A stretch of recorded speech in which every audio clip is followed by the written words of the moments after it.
Salve galera, tudo bem com vocês? Daniel Brownie falando, mais um vídeo aqui do canal Brownie Fogo. E temos algumas coisas importantes para destacar neste sábado. Eu já fiz 4 conteúdos, tá bom? Já foram 4 vídeos aí, incluindo live, vídeo comum, no canal Brownie Fogo nessa última sexta-feira. Então vocês fiquem com um deles, né, cara, durante toda a manhã, que é o sobre a Volt. Né, o Textor a gente foi destrinchando, né, cara? A gente fez um trabalho de destrinchar um pouco esse áudio do Textor, né, nos spaces ali com torcedores, e ele falando bastante sobre algumas questões, né, e falou sobre marcas, né, que ele quer, as principais marcas, né, que em alguns casos você pode ter contratos assinados com algumas marcas, e aí ele não veria, ele veria um problema menor em você rescindir com essa marca. E ele não falou da Volt, tá, especificamente, tá bom? Ele falou de outras questões, tá? É, ele, ele não falou especificamente da Volt, né, cara? Mas ele fala ali sobre as marcas, né? Como é que ele vai lidar com essas marcas, se ele vê que, sei lá, cara, que é melhor, né, o Botafogo lidar, né, com uma outra marca que tenha mais a ver com o clube, com o projeto que ele entende que é o ideal, ele rescinde, né, cara? Prefere pagar uma multa do que continuar com um contrato que ele diz que não é condizente, mas ele não citou a fornecedora não, cara. Ele só falou a respeito disso, tá? Ele vai analisar o projeto, né, e tem tudo em aberto, não tem nada, né, que não esteja em aberto ainda. Então, se você quer ver esse vídeo, a declaração dele, né, com a voz dele, vai no meu vídeo, o link tá aqui na descrição, inclusive, tá bom? Aí agora a gente vai falar um pouquinho, cara, sobre um ano, né? Além da gente falar de contratos aí de atletas que se encerram no fim do ano, a gente está falando aí de um ano, tá? Um ano de Botafogo, né? A gente está no dia 5 de fevereiro de 2022. Exatos 365 dias atrás. Estávamos acompanhando, né? Estávamos nos preparando, porque eu estou gravando aqui de manhã, para assistir Botafogo e Sport. O Sport venceu por 1-0. O Botafogo foi rebaixado para a segunda divisão, né? Aquele papelão do Barroca saindo, né, envergonhado, sem querer falar com ninguém, do campo.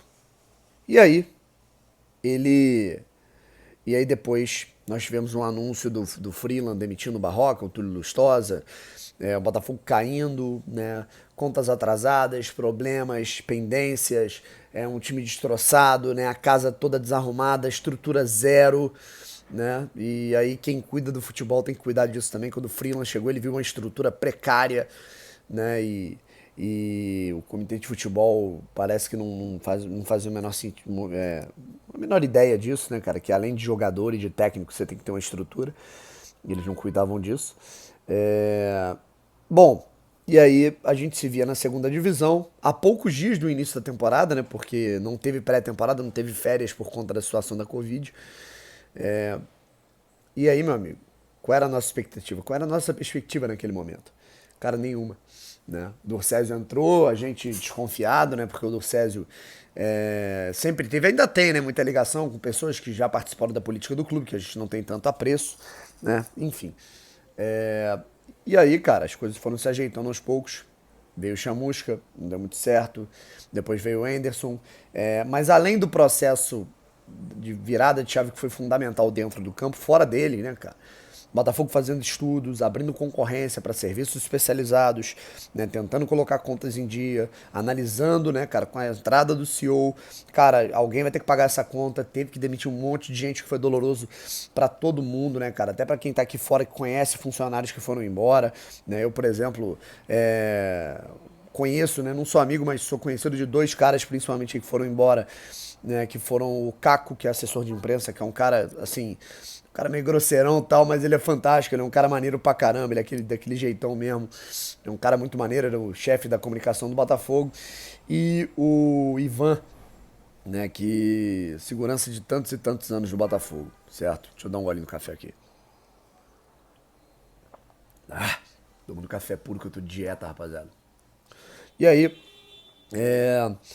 cara, o que a gente via era um cenário muito complicado. O Botafogo passou por cima disso com muito trabalho, eficiência, gestão, responsabilidade e bola na rede, principalmente. E aí passamos por esse processo, né? O Botafogo ainda tinha um embrião da SAF. E agora, né? Dentro de um ano, né, cara? Olha tudo que a gente passou, né? Rebaixamento, troca de técnico, eliminação de Copa do Brasil, crise, protesto na porta do estádio, 14ª colocação na Série B do Brasileiro, ao título, a reviravolta, classificação direta para a terceira fase da Copa do Brasil, processo de profissionalização do clube em vários setores, um Botafogo que tinha jogador lesionado atrás de jogador lesionado no DM, né, zerou o seu departamento médico com um trabalho minimamente bem feito. E aí depois, meu amigo, o Botafogo concluindo, né, avançando nesse processo de venda na mão do John Textor, e agora, entre aspas, quase milionário. Né? Quase porque a gente só vai falar que tá, né, na prática quando vierem jogadores, quando vierem possibilidades, digamos assim. Então é isso, cara. Em um ano muita coisa pode mudar. Né? Eu sinceramente acreditava que aquele podia ser aquela podia ser a determinação, né, cara, de um apequenamento prático do Botafogo enorme, né? Na teoria a gente sabe que o Botafogo nunca vai se apequenar porque a história é muito bizarra, né? A história do Botafogo é uma coisa muito louca, né? É uma coisa muito gigantesca, além do normal, né? Mas agora que a gente vai voltar a ser competitivo na prática também, as pessoas vão se ligar nisso, tá? O Botafogo é maior que o fim, rapaziada. Lembrem disso, o Botafogo é maior que o fim. A camisa do Botafogo, ela não pesa, ela levita, e vocês sabem disso. E agora a gente fala aqui um pouquinho sobre jogadores. É impressionante como é que o tema nunca muda, né? Jogadores em fim de contrato, que ainda tem que renovar, tá faltando pouco e há um risco.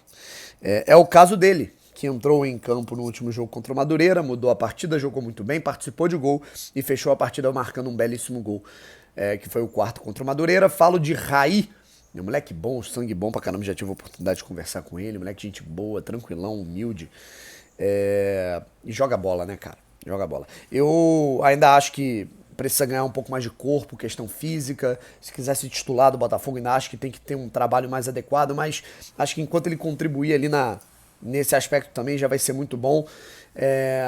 E eu acho que ele está vivendo o dilema, o mesmo dilema do Navarro, né?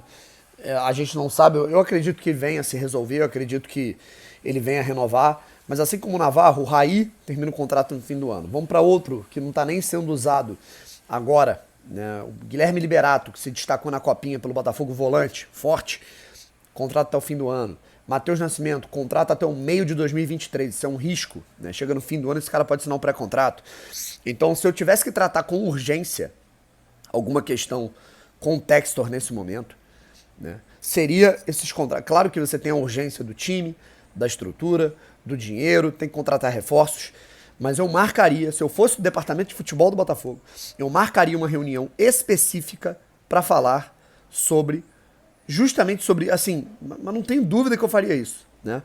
Textor, precisamos de você, da sua equipe, dos seus intermediários, do pessoal enfim, do Crystal Palace. Nós precisamos sentar e conversar sobre a agilidade que é necessária, né, cara, para agilizar, né?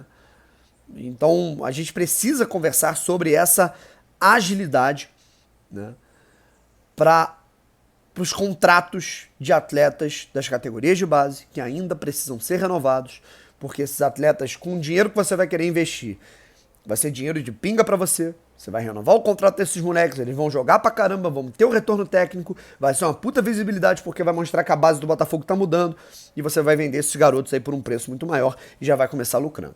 Eu já começava por aí, né, apresentando valores, qual o valor médio de passe do Raí hoje, do Matheus Nascimento, quanto que tu pode pagar de salário pra ele, qual é, né, a performance dentro do scout que você acredita que esses dois jogadores, ou 3, 4 ali que também tem que renovar, podem adiantar tanto no sub-20 quanto no profissional para essas próximas partidas, e saber por quanto que esses jogadores eles podem ser vendidos daqui 2 anos, né? Mas para vender daqui 2 anos, você tem que renovar o contrato desses jogadores, né? Acabou isso, gente, pelo amor de Deus. Eu não quero chegar no fim do ano, perder Liberato e Raí de graça e ver o Matheus Nascimento assinando um contrato, um pré-contrato no fim do ano com alguma equipe europeia. O Galo já tava de olho no Raí. Na boa, cara, a realidade tem que mudar. Eu acho que pra ontem, eu não tô com tanta pressa assim com reforço, tá?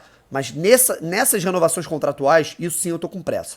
E eu marcaria uma reunião emergencial com o Textor para isso. Valeu? Fui!